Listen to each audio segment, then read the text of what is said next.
ونسلم على رسوله الكريم أما بعد أعوذ بالله من الشيطان الرجيم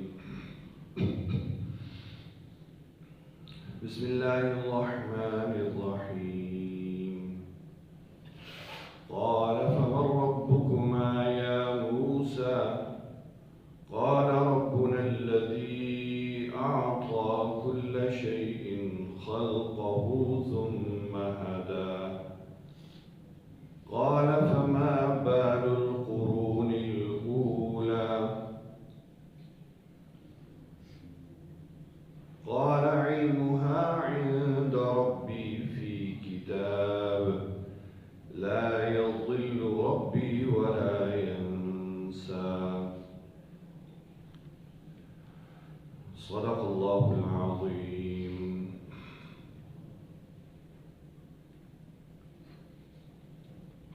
سورہ طٰہٰ کی آیت نمبر 49, 50, 51 اور 52 چار آیات آپ کے سامنے تلاوت کی۔ اللہ رب العزت ارشاد فرما رہے ہیں قال فمن ربکما یا موسیٰ، فرعون نے کہا اے موسیٰ تمہارا رب کون ہے، تم دونوں کا رب کون ہے؟ قال ربنا الذي أعطى كل شيء خلقه ثم هدى۔ موسیٰ علیہ السلام نے فرمایا ہمارا رب وہ ہستی ہے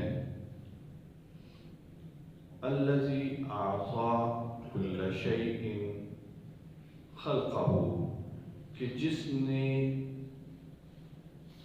ہر چیز کو ایک خاص ہیئت میں بنایا، اس کی ایک خاص ساخت بنائی، اس کو وجود عطا کیا، ثم ہدی، پھر اس کو راستہ بتلایا، اس کی رہنمائی کی۔ قال فما بال القرون الاولی، فرعون نے پوچھا اچھا یہ بتاؤ کہ جو پہلے لوگ گزرے ان کے ساتھ کیا معاملہ ہوا؟ قال علمها عند ربی فی کتاب، موسیٰ علیہ السلام نے کہا ان کا علم میرے رب کے پاس کتاب میں درج ہے، لا یضل ربی ولا ینسیٰ، میرا رب ایسا ہے کہ نہ اس سے کوئی چوک ہوتی ہے اور نہ وہ کوئی بات بھولتا ہے۔ گزشتہ آیات میں یہ بتایا گیا کہ موسیٰ علیہ السلام، اللہ رب العزت نے موسیٰ علیہ السلام کو فرعون کی طرف بھیجا اور موسیٰ علیہ السلام سے کہا کہ فرعون کو جا کے کہو کہ میں تمہارے رب کی طرف سے رسول بنا کے بھیجا گیا ہوں، اور اس رب کی یہ ہدایت ہے کہ بنی اسرائیل کو میرے ساتھ بھیج دو، اور اگر میری بات مانو گے تو اس میں تمہاری نجات ہے، اور اگر بات نہیں مانو گے تو آخرت میں ناکام ہو جاؤ گے، اللہ کے عذاب کے مستحق ٹھہرو گے۔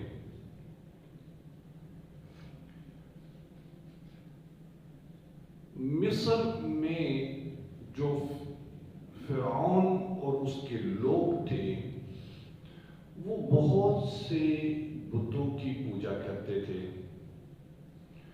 اور ان میں سب سے بڑا جو ان کا دیوتا تھا وہ سورج دیوتا تھا۔ فرعون اپنے آپ کو سورج دیوتا کا اوتار کہلاتا تھا، اس لیے وہ زمین پر جتنے بھی دیوتا تھے ان سب سے اپنے آپ کو اعلیٰ اور بلند کہتا تھا۔ وہ اس بات کو مانتا تھا کہ آسمانوں میں ایک رب ہے جس نے اس کائنات کو بنایا ہے، لیکن اس کا عقیدہ یہی تھا، فرعون کا عقیدہ یہی تھا کہ بس اس کو رب تک ماننا ہے، وہ آسمانوں میں ہے، اس کو رب تک ماننا ہے، یہ اس کا عقیدہ تھا۔ آج ہمارا بھی یہی عقیدہ ہے، ہم اس کو صرف رب مانتے ہیں کہ وہ رب ہے، ہمارا بھی یہی عقیدہ ہے۔ فرعون اس بات کو تسلیم نہیں کرتا تھا کہ اس رب کا اس زمین کے معاملات میں کچھ دخل ہے، اس رب کی ہدایت پہ ہمیں عمل کرنا ہے۔ فرعون اس بات کو نہیں مانتا تھا۔ جب موسیٰ علیہ السلام اس کے پاس آئے، رب کا پیغام لے کر آئے اور اسے کہا کہ اس رب نے مجھے رسول بنا کر بھیجا ہے اور اس رب کا یہ حکم ہے کہ یہ بنی اسرائیل کو میرے ساتھ بھیج دو، تو فرعون کے لیے بڑی حیران کن بات تھی۔ وہ اس بات کو تسلیم کرنے کے لیے تیار نہیں تھا کہ وہ رب زمین کے معاملات میں دخل دینے والا ہے، وہ اس بات کو ماننے کے لیے تیار نہیں تھا کہ ہم اس رب کی باتوں پر عمل کریں گے۔ آج ہمارا بھی یہی حال ہے، ہم اس رب کو مانتے ہیں لیکن رب کی نہیں مانتے۔ تو فرعون کو جب یہ ہوا کہ میں نے اگر اس رب کی نہ مانی تو مجھے سزا ملے گی، تو اس کے لیے بڑی حیران کن بات تھی۔ تو اس نے پھر موسیٰ علیہ السلام سے سوال کیا کہ وہ رب کون ہے، وہ کیسا ہے؟ قال فمن ربکما یا موسیٰ، اے موسیٰ تمہارا رب کون ہے؟ جو کہ فرعون یہ سمجھتا تھا کہ دنیا کی سیاست کا خدا میں ہوں، اور یہ دنیا میں جتنے معاملات ہیں ان کو کنٹرول کرنے والا میں ہوں اور کوئی نہیں ہے۔ تو اس کے لیے یہ حیران کن بات تھی کہ وہ آسمانوں کا رب دنیا کی سیاست میں دخل دے رہا ہے۔ تو اس نے پوچھا موسیٰ علیہ السلام سے، فمن ربکما یا موسیٰ، تمہارا رب کون ہے؟ کون ہے جو کہ میری حکومت میں دخل دے رہا ہے؟ تو موسیٰ علیہ السلام نے فرمایا، ربنا الذی اعطى كل شیء خلقہ ثم ہدی، میرا رب ایسا نہیں ہے کہ اس نے اس کائنات کو وجود دیا اور پھر چھوڑ دیا اس کو، ایسا نہیں ہے، بلکہ میرا رب ایسا ہے اعطى كل شیء خلقہ، کہ اس نے ہر چیز کو ایک خاص انداز میں تخلیق کیا، ثم ہدی، اور صرف تخلیق کر کے چھوڑ ہی نہیں دیا بلکہ ان کے لیے ضابطہ بنا دیا، ان کے لیے ایک لاہ عمل بنا دیا، ایک دائرہ کار ان کا بنا دیا کہ اس میں وہ رہ رہے ہیں، اس میں وہ چل رہے ہیں، اس کے اوپر وہ عمل کر رہے ہیں۔ یہ اللہ کا نظام ہے، یہ اللہ کا بنایا ہوا نظام ہے، اللہ کا کنٹرول کیا ہوا نظام ہے کہ اللہ نے اس کائنات کی ہر چیز کا ایک مدار بنا دیا ہے۔ اس میں سورج اپنے مدار میں چل رہا ہے، چاند اپنے مدار میں چل رہا ہے۔ اللہ رب العزت نے قرآن مجید میں اس چیز کو بہت واضح طور پہ فرمایا کہ سورج کی یہ جرت نہیں ہے کہ وہ اپنا کام چھوڑ کے چاند کو پکڑ لے، نہ کسی اور کی، ہر شخص ہر چیز اپنے اپنے مدار میں چل رہی ہے۔ موسیٰ علیہ السلام نے یہی بتایا، اعطى كل شيء خلقه ثم هدى، اللہ نے ہر چیز کو بنایا پھر ان کے لیے راستہ متعین کر دیا، ایک راستہ متعین کر دیا، اس میں چل رہے ہیں۔ مچھلی پانی کے اندر ہے، وہ پانی سے نکل کے خشکی پہ نہیں آ سکتی، اور جو خشکی کے جانور ہیں وہ پانی کے اندر نہیں جا سکتے، ہر ایک کا اپنا اپنا ایک مدار ہے، اپنا اپنا ایک دائرہ کار ہے، اس میں وہ چل رہے ہیں۔ جب موسیٰ علیہ السلام نے یہ اپنے رب کا نظام بتلایا تو فرعون لاجواب ہو گیا۔ فرعون لاجواب ہو گیا. اس کے پاس جب کوئی جواب بن نہ پڑا تو اس نے یہ کوشش کی کہ اب موسیٰ علیہ السلام کو کسی طرح لوگوں میں رسوا کرے اور لوگ موسیٰ علیہ السلام کے خلاف ہو جائیں.